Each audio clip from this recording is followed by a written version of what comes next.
मेरा पति कनाडा में था और मेरी सास बेसहारा लड़कियों से धंधा करवाती। अगर मैं मना करती तो कहती शुक्र करो तो मैं छोड़ रही हूँ।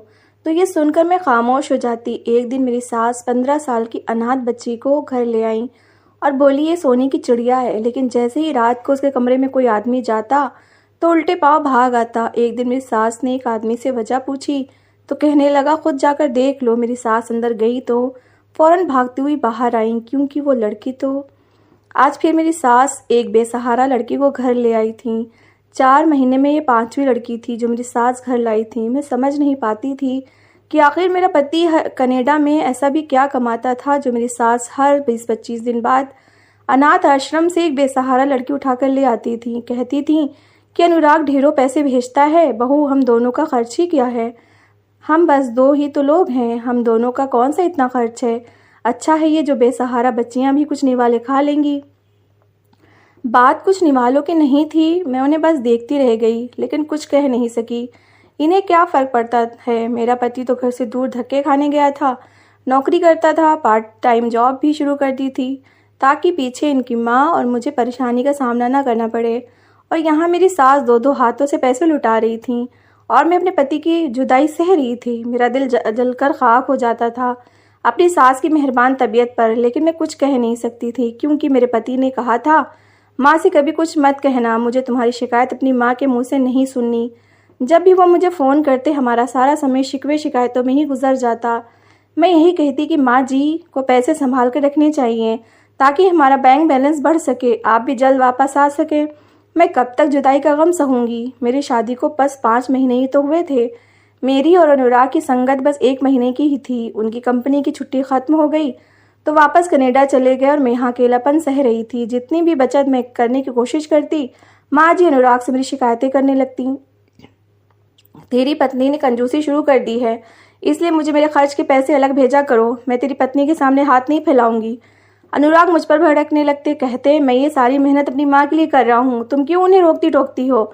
मैं तो उनसे यही कहती कि अगर आपको वहाँ मेहनत करके पैसा ही कमाना था तो मुझसे शादी क्यों की थी। सब औरतों की तरह मेरी भी ख्वाहिश थी कि मेरा पति और मेरे साथ रहे, मगर माँ जी ना जाने कैसी माँ थी, उन्हें ज़रा भी परवाह ना थी कि बेटा कहाँ रह रहा है और कहाँ नहीं। हमारा घर भी कोई बहुत बड़ा ना था, 4 कमरे थे। एक कमरा माँ जी के पास था और एक मेरे पास, और एक कमरे में वो बेसहारा लड़कियाँ रहती थीं।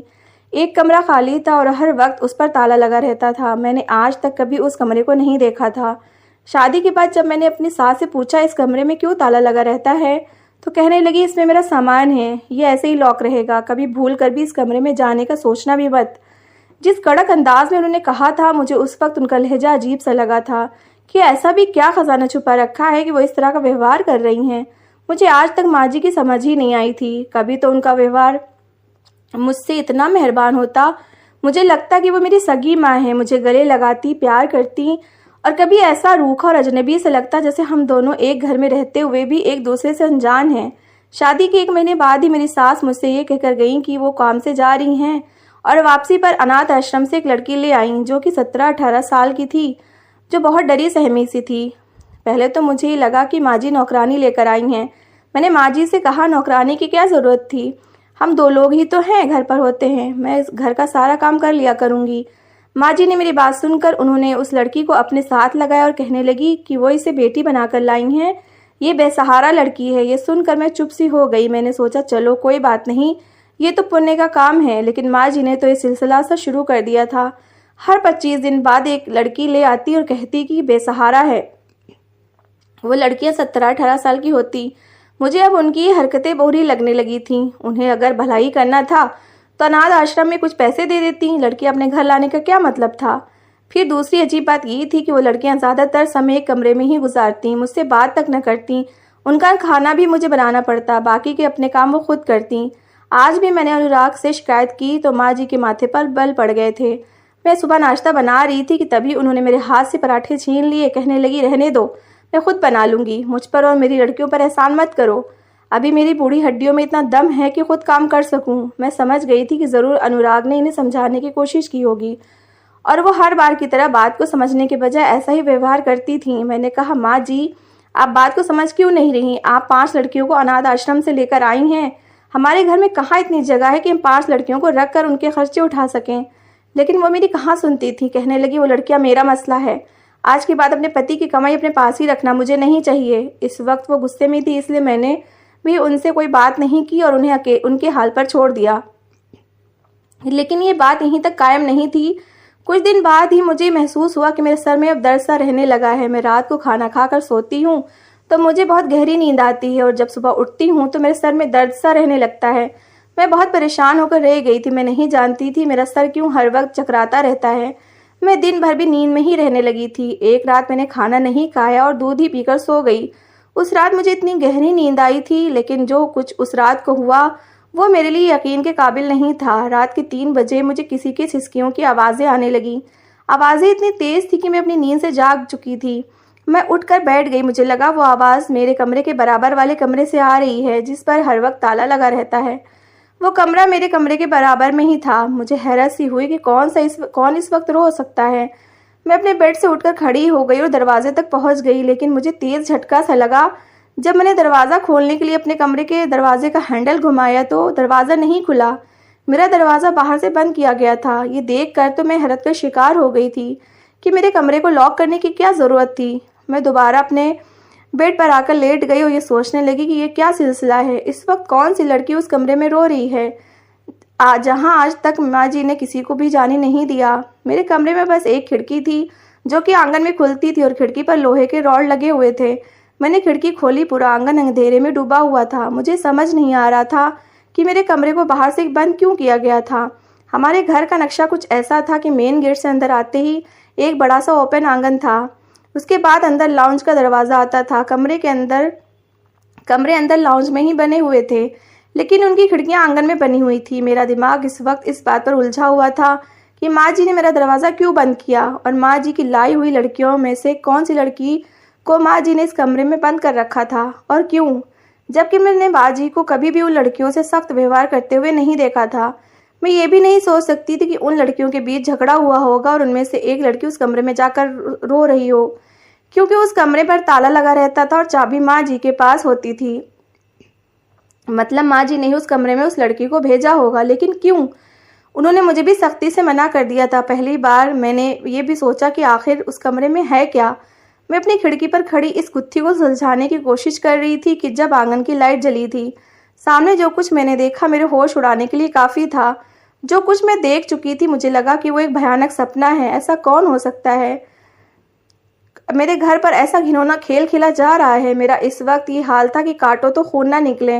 मैं कभी भी ऐसा नहीं सोच सकती थी जैसा कि मेरे साथ हो रहा था। मुझे लगा मेरे दिमाग में आंधियां चलने लगी हैं। मेरे दिल को ये हालत थी कि शायद आज ही फट जाएगा। मेरी आंखों से आंसू बहने लगे। मैं अपने माँ बाप की इकलौती औलाद थी। मेरे पापा इटली में काम करते थे। मेरी शादी के बाद मेरी माँ को भी इटली लेकर गए थे। इस वक्त मेरा इस शहर में कोई न था, ना ही मेरे माँ बाप यहाँ आ सकते थे। मैं एक बहुत बड़ी मुसीबत में फंस गई थी। पूरी रात मेरी आंखों में कटी थी। सुबह मेरे दरवाजे की कुंडी खुल गई थी। जब मैं कमरे से बाहर निकली तो सब कुछ नॉर्मल था। सारी लड़कियां माँ जी समेत नाश्ता कर रही थीं। मुझे बड़ी हैरत हुई थी कि किसी भी लड़की के चेहरे पर बीती हुई रात के कोई आसार नहीं थे। मैंने अब ध्यान देना शुरू किया था। वो लड़कियां उदास और चुप ही रहती थीं। बस खाना खाते वक्त ही लाउंज में आती थीं। इसके बाद वो अपने कमरे में रहती थीं। मैं चुपचाप किचन में आ गई और अपने लिए नाश्ता बनाने लगी। मैं ये सोच रही थी कि अब क्या करूं। रात को मेरा कमरा फिर से बंद कर दिया जाएगा। रात जब मैं किचन में खाना बनाकर बाहर आई तो माँ जी फौरन किचन में चली गई। मैं अपने कमरे में जाने के बजाय चुपके से किचन के दरवाजे पर खड़ी होकर देखने लगी। मेरी सास ने अपने लिए खाना प्लेट में निकाला और बाकी के खाने में पुड़ियाँ मिला दी। ये देखकर मैं समझ गई कि मुझे रात को खाना खाते ही गहरी नींद क्यों आ जाती थी। मेरी सास किस तरह की औरत है। इसका मतलब ये नशे वाला खाना सिर्फ मैं ही नहीं, वो लड़कियां भी खा रही थी। मैं वापस अपने कमरे में पलट आई। पहले तो ये सोचा कि अनुराग को फ़ोन करके सब कुछ बता दूं। फिर ये डर सताने लगा कि पहली बात तो अनुराग मेरी बात पर भरोसा नहीं करेंगे और दूसरा डर था कि अनुराग ने अगर माँ जी से ये बात कर ली तो न जाने वो औरत मेरे साथ क्या सलूक करे। क्या पता मुझे जहर देकर मार ही डाले। फिर जो काम मेरी सास कर रही थी इसका ठीक ठाक अंदाज़ा मुझे इन लड़कियों से पूछकर ही हो सकता था, क्योंकि कभी कभी आंखों देखा भी झूठ हो सकता है। मैंने ये सोचा कि क्यों ना मैं अगले दिन दोपहर को जब माँ जी सो जाएं तो इन लड़कियों से पूछने की कोशिश करूं कि आखिर मेरी सास इनको किस मकसद के लिए इस्तेमाल कर रही हैं। मैंने आज रात का खाना भी नहीं खाया था और रात फिर से मुझे बराबर वाले कमरे से रोने की आवाज़ें आ रही थीं। मेरे कमरे में ऐसा कुछ न था जिससे मैं बराबर वाले कमरे में होने वाले काम को देख सकती और इसकी सच्चाई को जान सकती। अगर मुझे सिसकियों के साथ साथ आज मुझे सिसकियों के साथ साथ हल्की हल्की बातों की आवाज़ें भी आ रही थीं। वो लड़की रोकर अपनी इज्जत के लिए भीख मांग रही थी। वह ये कह रही थी कि उसके साथ जुल्म मत करो, भगवान की लाठी बेआवाज़ है, मजलूम की आह आसमानों को चीरती हुई ऊपर जाती है। मुझे ये सुनकर बहुत दुख हो रहा था। मेरी आंखों से आंसू बह रहे थे। उस लड़की की बातें मेरा दिल चीर कर रख गई। मेरा सब्र जवाब दे गया। मैंने अपने कमरे का दरवाज़ा बजाना शुरू कर दिया और बहुत ज़ोर से बजाया। आखिर माँ जी को मेरा दरवाज़ा खोलना पड़ा। वो सामने खड़ी थीं, मुझे हैरत और गुस्से से देख रही थीं, क्योंकि अपनी तरफ से वो मुझे नशे वाला खाना खिला चुकी थीं। उनकी नज़र में मैं सो चुकी थी। मैंने माँ जी को पीछे किया और अपने कमरे से बाहर निकल गई। मैंने अपना बराबर वाला कमरा धड़ाधड़ाना शुरू कर दिया। माँ जी मुझे उस कमरे से पीछे करने लगी, लेकिन मुझे इस लड़की को हर हाल में बचाना था। मैंने वो दरवाज़ा खटखटाना नहीं छोड़ा। आखिरकार अंदर जो भी इंसान था उसने दरवाज़ा खोल दिया और मेरी सास को घूरने लगा। कहने लगा, ये क्या तमाशा लगा रखा है? मैंने आज रात की मुँह मांगी कीमत चुकाई है। मैंने उस इंसान से कहा कि चलो मेरे घर से बाहर निकलो, वरना पुलिस को बुला लूँगी। मेरी धमकी पर वो शायद डर गया था, इसलिए जल्दी से कमरे से बाहर निकल गया और मेरी सास को बुरा भला कहते हुए बाहर चला गया। मैं कमरे में गई और उन बेसहारा लड़कियों में से एक लड़की अंदर रो रही थी। मुझे देखकर वो मेरे गले लग गई। शुक्र है आपने मेरी इज्जत बचा ली। भगवान के लिए हमें इस औरत से और इसके जुल्म से बचा लें। ये रोज़ यहाँ नए से नए मर्द को बुलाती है और हमारी रात का सौदा करती है। पता नहीं हमें कौन से नशे वाले खाने खिलाती है। आज इसने भी खाना नहीं खाया था, इसलिए होश में थी। मेरी सास ने मुझे बुरी तरह से पीछे से धक्का दिया, फिर मुझे चोटी से पकड़कर मेरे कमरे में धक्का देकर मेरा कमरा बंद कर दिया। अब मुझे बाहर से उस लड़की के चिल्लाने की आवाज़ें आने लगी थी। शायद मेरी सास उसे मार रही थी। मैंने अपना दरवाज़ा बजाना शुरू कर दिया, लेकिन इस बार दरवाज़ा किसी ने नहीं खोला। रात से सुबह हुई और सुबह से दोपहर, लेकिन मेरे कमरे का दरवाज़ा नहीं खुला। मैं बहुत परेशान सी होकर रह गई थी। मैं भूखी प्यासी बेहाल सी होने लगी थी। कई बार मैंने अपने कमरे का दरवाज़ा बजाया, लेकिन दरवाज़ा नहीं खुला। मेरी भूख और प्यास के मारे हालत बुरी हो चुकी थी। मेरे कमरे से फ़ोन भी गायब था। शायद जब मैं रो रो कर सो चुकी थी तब मेरी सास मेरा फ़ोन उठाकर ले गई थी कि कहीं मैं अपनी मदद के लिए किसी को बुलवा ना लूँ। रात तक मुझे लग रहा था कि अब मुझे खाने को ना मिला तो मैं मर जाऊँगी। तभी मेरे कमरे का दरवाज़ा खुला और सामने अपनी सास के साथ 3 आदमियों को देखकर मेरे रहे सहे होश भी उड़ गए थे। मेरे कमरे का दरवाज़ा बंद हुआ तो मैं अपने बेड पर पीछे हटकर बिल्कुल कोने में बैठ गई। मेरे अंदर इस वक्त बिल्कुल भी ताकत नहीं थी। मेरी आंखें रो रो कर लाल हो चुकी थीं। मेरी सास ने एक आदमी को इशारा किया तो मेरी जान ही निकल गई थी। वो आदमी अपनी हवस भरी मुस्कुराहट अपने चेहरे पर सजाए मेरे पास आकर बैठा तो मैं रोने लगी कि मेरे पास मत आना, लेकिन मेरी सास उसे कहने लगी, बहुत शौक है इस औरत को मुझसे उलझने का, हटाओ इसका पल्लू, मैं देखती हूँ अपना बचाव कैसे कर सकती है। इन शब्दों ने तो मेरी जान ही निकाल दी थी। मैं फौरन बेड से उठी और अपने कमरे से बाहर जाने लगी, लेकिन एक और आदमी मेरे पास आ गया। मेरी सास उसके साथ हंसने लगी। उस आदमी ने मेरे गले से लगा पल्लू उतार कर दूर फेंका तो मुझे अपनी बेबसी का एहसास होने लगा। आज इस कमरे में मेरी सिसकियां गूंज रही थी। मैंने जल्दी से जाकर अपनी सास के पैर पकड़ लिए कि वो मेरी इज्जत को बर्बाद ना करे। मैं उनके बेटे की पत्नी हूँ। मेरी बात सुनकर मेरी सास ने मुझे चोटी से पकड़कर खड़ा किया और मैं दर्द से तड़प कर रह गई। फिर वो आंखों से कहर बरसाती हुई बोली कि आइंदा अगर मेरे मामलात में तूने टांग अड़ाने की कोशिश की तो तू अपनी इज्जत से जाएगी। ये कहकर मेरी सास ने मुझे दूर धक्का दे दिया। मैं ज़मीन पर गिरी। फिर वो उनके साथ आए आदमियों के साथ मेरे कमरे से बाहर जा चुकी थी। मैं उस वक्त बहुत रोई थी। मेरा फ़ोन अब मेरी सास के पास था। अब मैं बिल्कुल चुप सी होकर रह गई थी, क्योंकि यह सब मेरे बस से बाहर था। हमारे घर अब अजनबी आदमियों का आना जाना रहने लगा था। उन लड़कियों की सिसकियाँ मैं अब हर रात सुनती थी, लेकिन मैं खुद परेशान होकर रह गई थी। मेरा दिल उनकी बेबसी और जुल्म पर आंसू बहाता था, लेकिन मेरे बस में कुछ भी न था। फिर एक दिन उनमें से एक लड़की मर गई। उसने अपने हाथ की नस काट ली थी। वो इस नर्क वाली जिंदगी से तंग आ चुकी थी। उस दिन बाकी लड़कियों के साथ मैं भी बिलक बिलक कर रोई थी, लेकिन मेरी सास ऐसी पत्थर दिल औरत थी कि उसे बिल्कुल भी तरस नहीं आता था। मुझसे उनमें से एक लड़की कहने लगी कि मैं भी अपनी जान दे दूंगी, ऐसी जिंदगी से तो मौत बेहतर है। हम तो पहले ही बेसहारा और अनाथ हैं। बजाय हमारी अच्छाई और भलाई करने की, ये औरत हमें अनाथ आश्रम से बेटी बनाकर लाती है और यहाँ हमसे धंधा करवाती है। इसके बाद जिस बात का राज उस लड़की ने मुझ पर खोला था, वो सुनकर मेरी रूह कांप गई थी। वो कहने लगी, इसका बेटा बाहर मुल्क में यही काम करता है। ये औरत पहले भी कई लड़कियों को बाहरी मुल्क भेज चुकी है, हमें भी भेजना चाहती है। मेरा दिल ऐसे था कि धड़कना ही भूल गया हो। मेरे माँ बाप ने क्या देखकर मेरी शादी इस घराने में करवा दी थी? बस यही कि लड़का कनाडा की कमाई लाता है। मैं फूट फूट कर रोने लगी। मेरे माँ बाप ने इन लोगों की बाहरी इज्जत देखी थी। लड़का कनाडा में अच्छी नौकरी करता है, शादी के बाद लड़की को आराम मिलेगा। माँ अच्छी औरत है, अकेली यहाँ पर रहती है, ज़्यादा बड़े ससुराल का झंझट नहीं है। शादी से पहले शायद माँ बाप यही देखते हैं कि काश कि लोग अच्छी तरह से जांच पड़ताल करवाएं, क्योंकि अपनी बेटी कोई मामूली सी चीज़ नहीं होती कि ऐसे आंखें बंद करके दूसरों के हवाले कर दिया जाए। मुझे ये समझ नहीं आ रहा था कि मैं किसे कसूरवार समझूं, कहाँ जाऊं। इन्हीं दिनों मेरी सास 15-16 साल की एक लड़की को अपने साथ बेटी बनाकर ले आईं। उसे देखकर तो मुझे उस पर बहुत तरस आने लगा। वो कैसे जिस्म फरोशी और इस दर्द से गुजर सकती है। वो तो बहुत छोटी थी, लेकिन अजीब बात ये थी कि कोई आदमी जब उसके साथ कमरे में जाता तो कुछ देर बाद ही घबराया हुआ कमरे से बाहर निकल जाता और घर से ही भाग जाता। हमें ये समझ नहीं आ रहा था कि उसके कमरे से मर्द इतना घबरा कर क्यों बाहर निकलते हैं।